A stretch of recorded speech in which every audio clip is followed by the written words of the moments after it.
Hey everyone, I just want to say thank you for your previous comments on my other video. I decided to do a part 2 about my Hodgkin's lymphoma just because after seeing my video I feel like I didn't really talk about my Hodgkin's lymphoma story, about myself. So basically I'll start from the beginning. So I ended up having a lump in my neck. I probably had it for about 3 months, or might have been a bit longer, but it was a lump above my collarbone and it would get bigger every time I'd go out drinking. Kind of sad to say, but eventually it just stayed big and didn't go away. I ended up getting flu-like symptoms, and after I was starting to get flu-like symptoms, I also had a cough that wouldn't go away.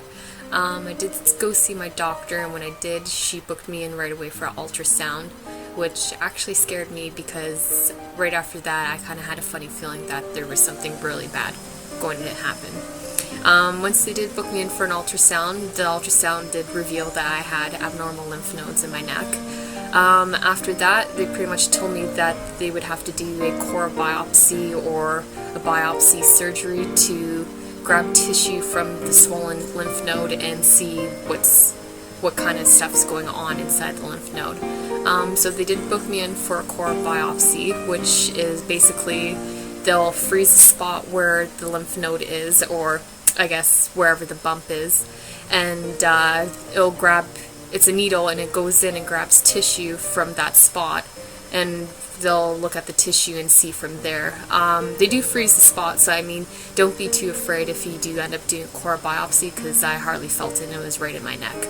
After that, my doctor pretty much told me that I would either have to go in to see her or she would call me to tell me my results.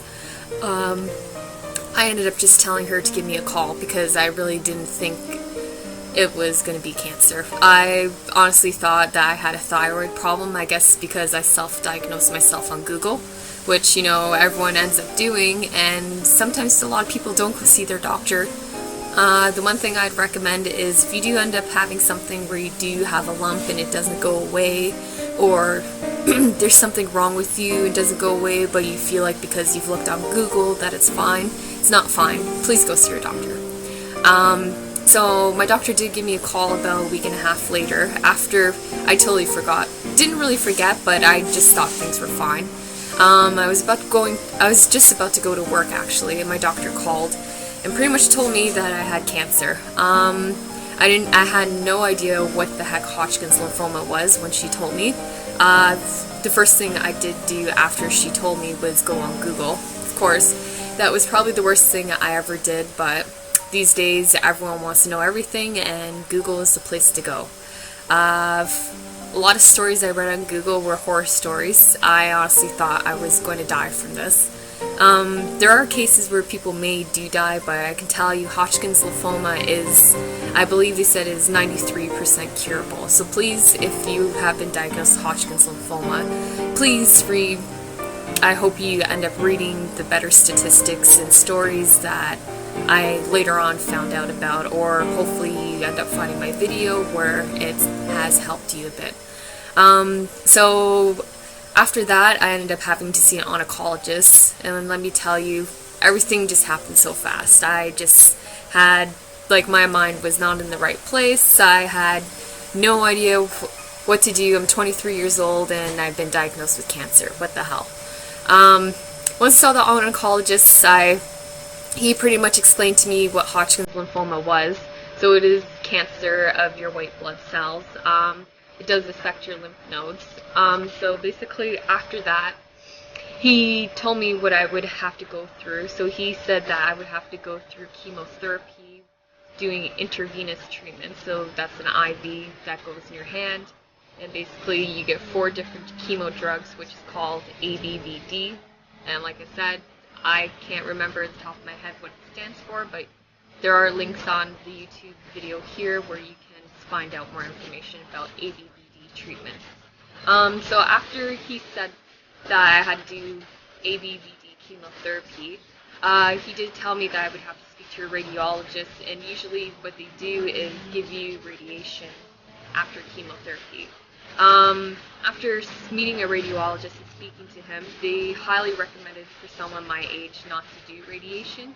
So for those who are around my age, the age 23, Hodgkin's lymphoma does affect a lot of young people. Do look into it and consider to may or may not do radiation because, Hodgkin's lymphoma usually does affect this area right here, your neck and your chest. That's where I had my tumor. Because of that area, you have, as a female, you do have like your breasts, your heart, your lungs are there. Also, there's stuff in your neck that the radiation can affect. And they said that it wouldn't affect me right now, but it would affect me long term. So 10 years from now, just because I'm cleared from Hodgkin's lymphoma now, doesn't mean 10 years from now I may develop breast cancer or heart disease or a problem with my esophagus. So do look into doing radiation. I'm not saying to go against it, but just know that there are other options. So the option basically they gave me was to do more chemo treatment. So generally with lymphoma, you would just do 6 cycles of chemotherapy. So after your 6 cycles of chemotherapy, you would do radiation for, I believe it was 3 months, and I know radiation's every day, but because I'm not doing radiation, they gave me another 6 cycles of chemotherapy. So basically I had 12 treatments to do. Currently I did my 10th treatment, and tomorrow I have my 11th. So things have been going good. After my chemotherapy treatments, I do believe that not doing radiation only gives me a 3% decrease as to this being cured. And because Hodgkin's lymphoma is very curable, I'm not too concerned that my cancer is not going to be cleared. So January 2nd was when I did start my chemo treatments. So basically I've been doing it for every 2 weeks. The first 5 treatments I could say were the worst. Well, actually the first one wasn't too bad because I was still, my blood cells were up and everything. But after my first treatment, it kind of just went downhill for me.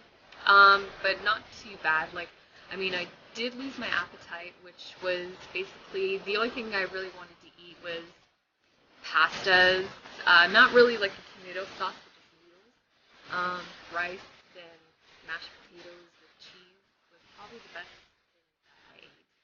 After that, I do believe that I did feel tired a lot, really restless. It wasn't even type of tired where you just wake up and you feel like you lost an hour of sleep. It feels more like your body is just completely restless. And it's like you're trying your hardest to get up, and it's still just kind of hard to want to do anything. But just remember that you do want to get your rest. One of the best things I found was that people coming over to my house and visiting me a lot when I was feeling restless actually did help. Please don't let yourself get into the options where you're feeling restless and you don't want to talk to anyone, because I can tell you, you will get depressed once you do realize that you have limitations throughout these treatments. So one of the other things that ended up happening to me was I was getting shortness of breath. If you are diagnosed with Hodgkin's lymphoma and you do end up doing ABVD treatments, I do recommend to watch out for the bleomycin. I don't know how common it is for people to have allergic reactions to it, but I do know it's one of the more powerful drugs and does affect your lungs a lot. So basically I was getting shortness of breath all the time, and the nurses just thought it was just a common side effect that, it wasn't too bad, so maybe, it's just the chemo drugs are just having a bit of a side effect on you. Well, I can say I think it was my 6th treatment, I ended up doing my treatment, and when I went in, I told them I didn't want my pre-chemo steroids, because they do give you steroids at the beginning of your chemo. Steroids do make you very hyperactive for the first few days. So they did think that it was just the steroids that were causing my problems. But once I didn't take the steroids, it ended up causing allergic reaction where my breathing just dropped during my chemo session.